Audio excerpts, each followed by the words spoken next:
Şimdi ümmeti Muhammed kuzu gibi. Kurtla kuzunun hikayesi. Kurt kuzuya demiş ya, kuzu kardeş demiş, suyu bulandırıyorsun. Kuzu demiş ki ya sen benden yukarıdasın.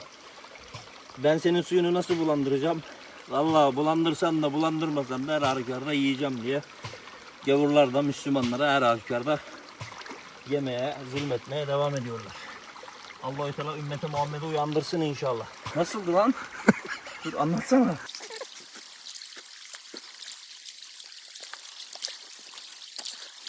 Anlatarak abdest alsaydın. Hı? Anlatarak alsaydın belki bilmeyenler vardır. Aklıma gelmedi. Yani göstererek. Oğlum niye konuşuyorsun abdest alırken ya? Bilmeyen izleyerek öğrensin işte.